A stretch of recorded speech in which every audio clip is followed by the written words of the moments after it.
My wife, the lovely, beautiful Bertina Pelzer. Yes, Tina. I call her Tina. She and I, we went on a road trip this one time, and we were going to see her dad, who's in D.C., where that spot, the team with no name, where Tina and the guy Doc Rock is from. Um, but anyway, on that road trip, she decided to drive, and she packed a few things. I'm normally the driver, but she packed a few things in the car. You know how women are. She threw all this stuff in the car. She got bags and stuff. So I was tired. I jumped in the passenger seat. And as we were on the road, we're driving. I was trying to study for my sermon. And I got tired, so I fell asleep.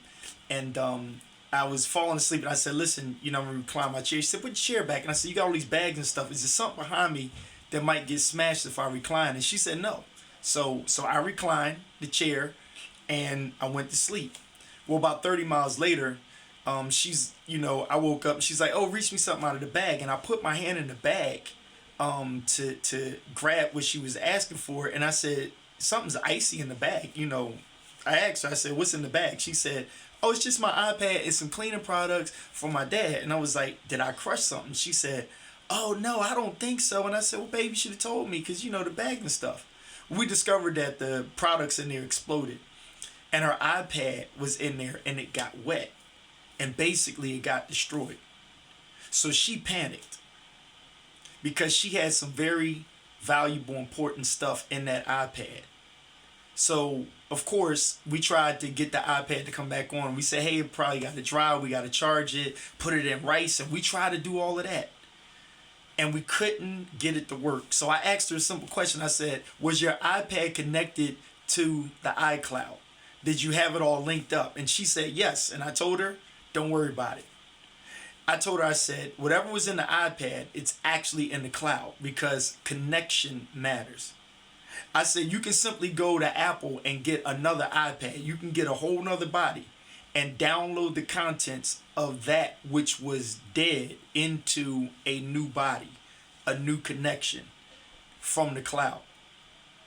I said all of that to say that being a pastor, being a preacher, I like to use illustrations. I like to use what I call Bible to life, things that we can relate to. It's not new gospel, but it's something that we can relate to based off of what we believe. For everybody who's lost a loved one in their life or this year, I say to you that an illustration, an analogy like that is something that I hope could help you out. That what was in the iPad that was there, the life that was in it, the information and the data was connected to something out of the realm of the iPad itself, so that when it got destroyed, we understood that life still exists outside of the body of the iPad itself. And so all that was necessary was for her to get a new body to put that stuff in. Now, from a theological standpoint of view, that's a little off base because there might have been some things in there that you just don't want to keep, some old files that you can't take into the new body. Well, that's what upgrade happens, because some things that you had in the old body can't go in a new body. Now, in our walk, in my faith, we talk about in the book of Revelation about a new life. And in that new life, there's in Revelation 22, there's a no more. And so when we think about no more, the land of no more, there's no more this, no more that, no more that, no more this. That's just my little piece of illustration to know that it's in the cloud. And so whoever lost somebody, have your hope and your faith restored, and just know that it's all in the cloud. That's it. Thank you.